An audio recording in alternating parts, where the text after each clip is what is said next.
கர்த்தருக்கு எல்லாவற்றிலும் உண்மையாய் இருக்கிற தேவ மனுஷர்கள் சாத்தானுக்கு எதிரியாக இருப்பதால் சாத்தான் மூலமாக அவர்களுக்கு உபத்திரவம் வரும்.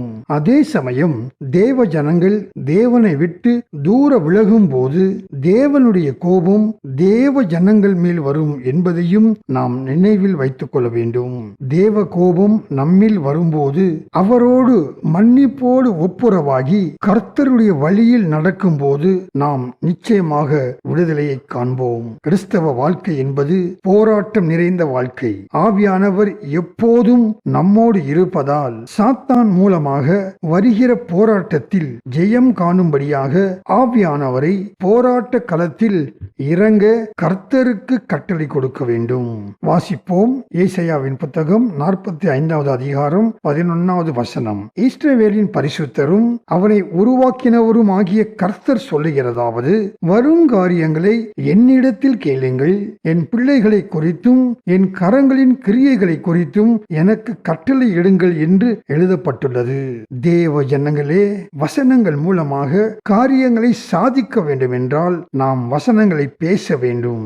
தேவ ஆவியானவர் நமக்காக கிரியை செய்யும்படியாக கர்த்தருக்கு கட்டளை கொடுக்க வேண்டும். ஆதியாகமம் 1ஆம் அதிகாரம் 2வது வசனத்திலே, பூமியானது ஒழுங்கின்மையும் வெறுமையுமாய் இருந்தது, ஆழத்தின் மேல் இருள் இருந்தது, தேவ ஆவியானவர் ஜலத்தின் மேல் அசைவாடி கொண்டிருந்தார் என்று எழுதப்பட்டுள்ளது. பிரியமானவர்களே, தேவ ஆவியானவர் ஜலத்தின் மேல் அசைவாடி கொண்டிருந்தாலும் அங்கே ஒன்றும் நடைபெறவில்லை. பூமி ஒழுங்கின்மையும் வெறுமையாகத்தான் இருந்தது என்பதை அறிந்து கொள்ளவும். நமக்குள்ளே ஆவியானவர் வாசம் செய்து கொண்டிருந்தாலும் அவரது கிரியைகளை நம்முடைய போராட்ட வாழ்க்கையிலே காண முடியவில்லை. காரணம், நாம் அவரை போராட்ட களத்தில் இறங்கும்படியாக கட்டளை கொடுக்கவில்லை.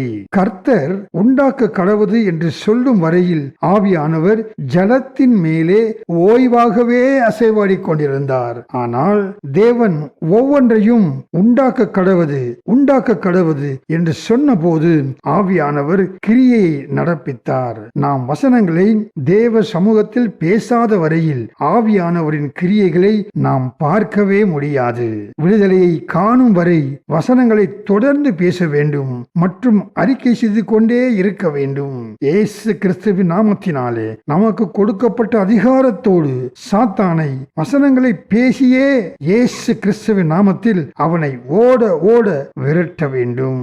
கர்த்தர் சொல்ல ஆகும், அவர் கட்டளையிட நிற்கும் என்பதை நாம் அறிவோம். ஆகையால் கர்த்தர் நமக்கு செய்ய வேண்டியவைகளை அவர் சமூகத்தில் கட்டளைகளாக பிறப்பிப்போம். ஆவியானவர் குறித்த நேரத்தில் நம் வாழ்வில் இயேசுவின் நாமத்தில் விடுதலையை கொண்டு வருவார். ஆமேன். இந்த காணொளியை பார்த்த உங்கள் ஒவ்வொருவரையும் கர்த்தர் தாமே அபரிமிதமாக ஆசீர்வதிப்பாராக. இயேசுவின் நாமத்தில் ஆமேன்.